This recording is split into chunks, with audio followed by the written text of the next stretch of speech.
Une partie importante de la création de jeux vidéo, c'est de savoir faire communiquer différents acteurs entre eux dans notre jeu. Et c'est pourquoi dans cette vidéo, je vais vous apprendre à créer notre premier objet interactif, c'est-à-dire un objet qui interagit avec les actions du player, en l'occurrence ici le Power Button. Alors le Power Button, comment est-ce qu'il va fonctionner? Il ne va rien faire tant que le player ne dive pas sur lui. Si on dive sur le bouton, celui-ci va s'activer. Yorana les Haptiki, ici Evans, j'espère que vous allez bien et on se retrouve du coup dans le projet Unreal Engine que nous avons obtenu à la fin de l'épisode précédent. Et donc pour commencer, nous allons aller extraire les différents sprites des textures de notre Power Button. Donc là, je vais remonter un tout petit peu. Je vais aller dans le dossier Mad Scientist, Art, Interactables et le dossier Power Button pour Power Button.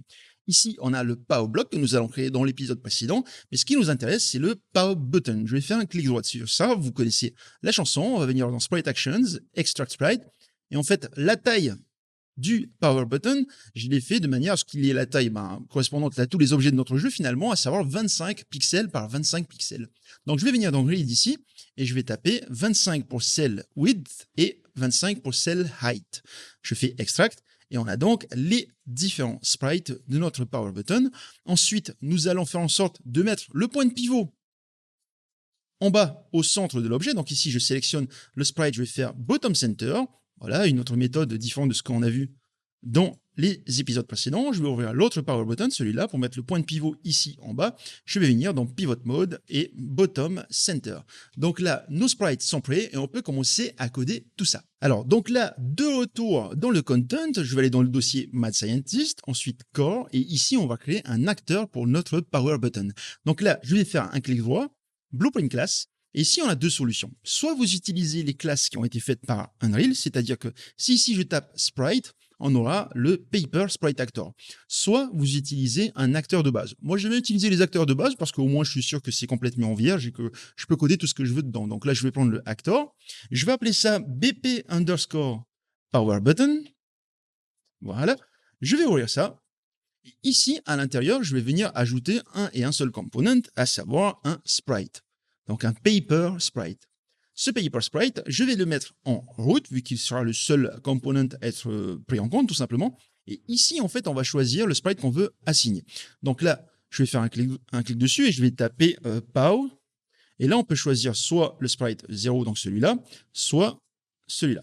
Donc vous l'aurez deviné, de base, le bouton n'est pas appuyé, on va mettre celui-ci. Et en fait, ce qu'on va faire, c'est que dès qu'on va taper dessus, ce bouton-là va changer de sprite et on va se retrouver avec ce sprite-là. Ça pose un problème principal, c'est que du coup, comment est-ce qu'on va gérer les collisions?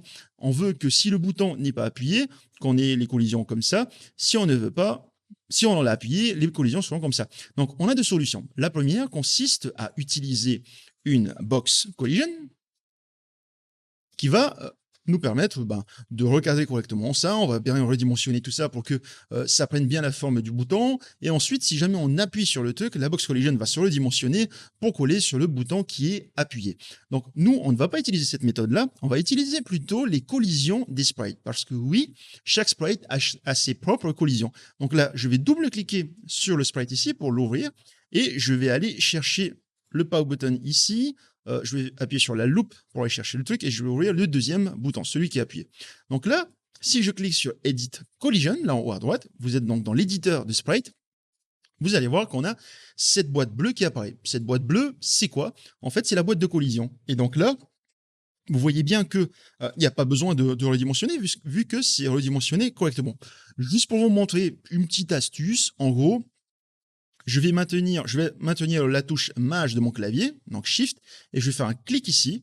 Ça va m'ajouter un bouton à la collision, un point à la collision, pardon. Et ici, je peux déplacer celle-là.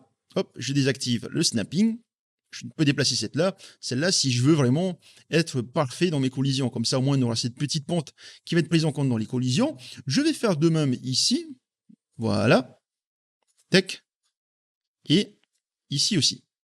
Alors, une autre astuce qui est bien de savoir, tout simplement, c'est que ici, vous avez un paramètre qui s'appelle Collision Thickness. Collision Thickness, c'est quoi? C'est l'épaisseur. En gros, lorsque vous placez un sprite dans un monde, vous avez ce sprite-là qui est ici, donc je vais mettre un truc de 3,5. Voilà. Ce sprite-là, il n'a pas d'épaisseur. Par contre, vous pouvez simuler de l'épaisseur. Et en fait, ce qui se passe, c'est que si vous mettez le Collision Thickness à 10, en fait, ici, c'est comme si autour du plane, il y avait une sorte d'épaisseur de taille 10.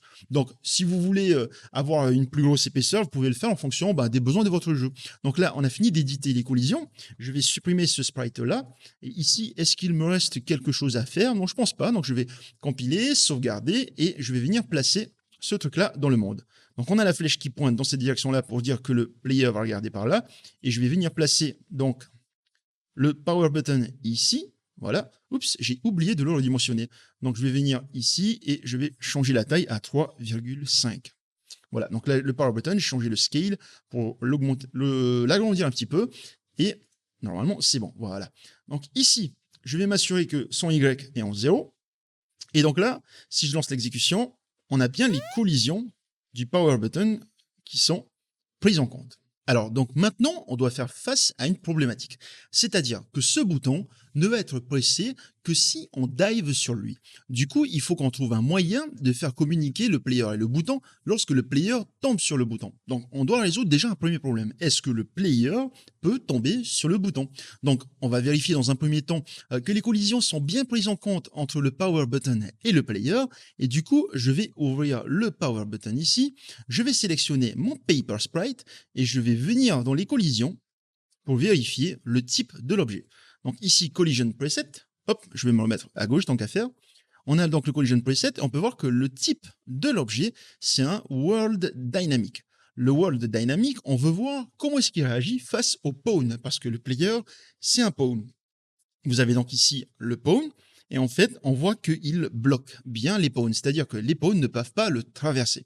Donc maintenant, je vais ouvrir le scientist, je vais aller dans le capsule component et ici, je vais regarder idem pour ces collisions. Donc, on voit bien que c'est un pawn et du coup, concernant les world dynamics, il bloque bien. C'est-à-dire que si on respecte ce côté-là, s'il y a bien un bloc d'un côté et un bloc de l'autre, on peut utiliser les événements de type hit, c'est-à-dire les événements où on tape, où on ne se superpose pas, où on fait un hit entre le player et le power button. Donc là, maintenant que ce problème est réglé, on a deux solutions pour faire communiquer nos objets entre eux. La première méthode, c'est qu'on va d'abord détecter le hit dans le bouton.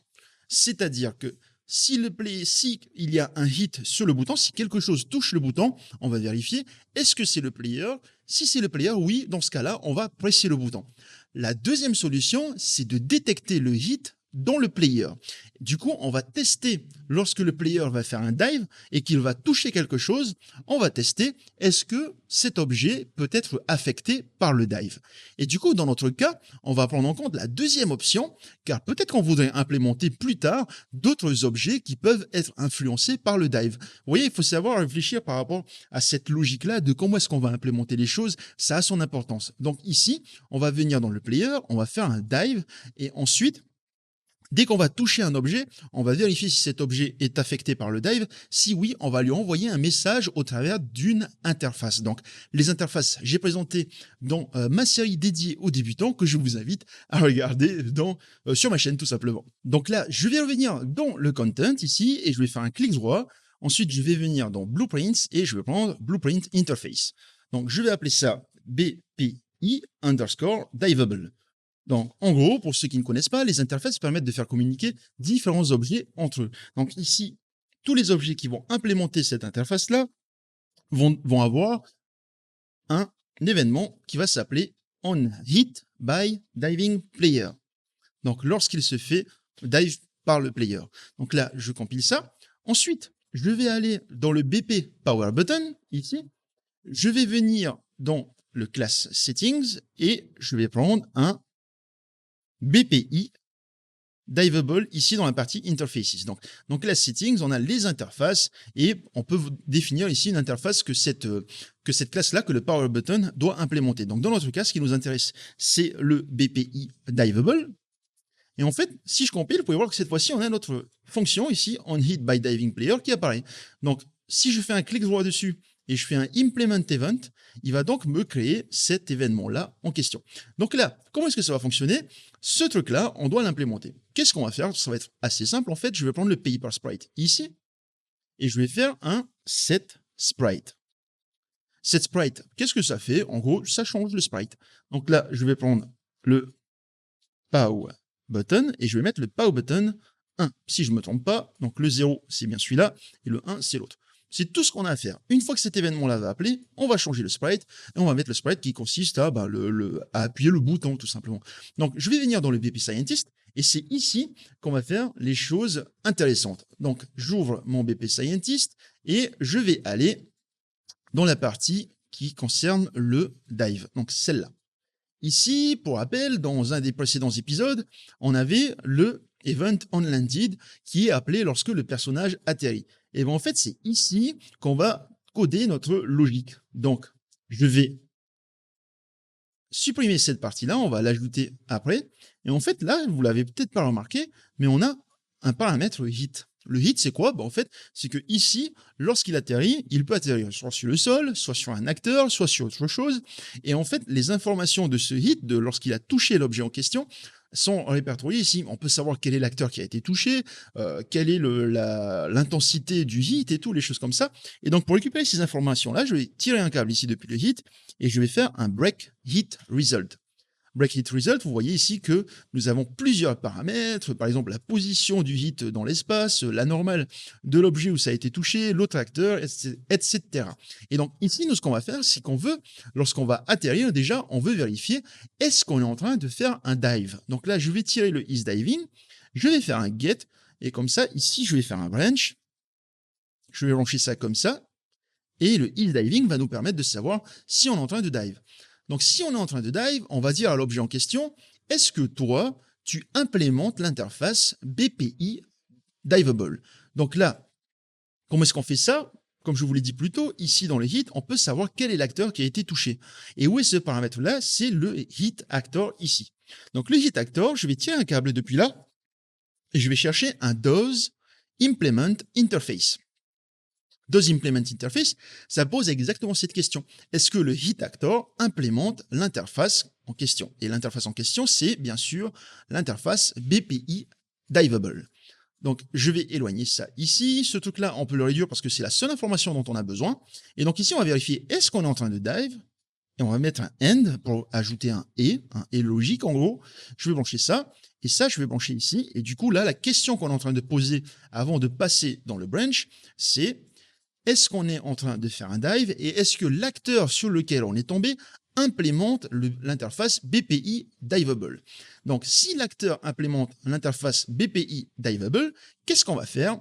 On va tirer un câble ici et on va lancer Hit by Diving Player, on hit by Diving Player. L'avantage des interfaces que j'ai présenté dans ma formation gratuite qui est disponible sur ma chaîne, c'est que en fait, ça nous évite de faire des casts. Et il faut savoir que les casts sont des morceaux de code qui sont plutôt coûteux parce que ça doit charger la classe entière. Ici, on s'en fout de savoir quel est le type de l'objet. On veut juste lui envoyer un message et au moins, s'il a l'interface d'implémenter, il va faire ce qu'il a à faire. Et dans notre cas, il a juste à changer son sprite. Donc, pour finir cette fonction-là ici, une fois qu'on a atterri et qu'on était en train de dive, on va mettre un isDiving ici à false. Et aussi, on va quand même brancher ça ici parce qu'on peut très bien atterrir au sol tout en étant en train de faire un dive sans toucher un objet qui est affecté par le dive. Donc ça, je double-clique ici. Et donc, on a cette partie-là. Donc là, je vais compiler, sauvegarder, et si je lance l'exécution, vous pouvez voir que normalement, le power button fonctionne. Donc là, on va vérifier ça. C'est le moment de vérité. Je saute. Et oui, ça marche. Donc voilà. Donc j'espère que cet épisode vous a plu. Dans l'épisode suivant, nous allons voir comment faire communiquer encore des blueprints entre eux en utilisant une autre manière. Et nous allons créer les power blocks qui vont être liés au power button et qui vont lancer une explosion en chaîne dès que le power button va être appuyé. Pour ma part, je vous dis à très vite. C'était Evans. Allez, nana. Cet objet-là ne va réagir. On va recommencer. Un truc important qu'il est important de connaître. Faire lorsqu'on crée de la jeu vidéo. J'ai perdu le fil.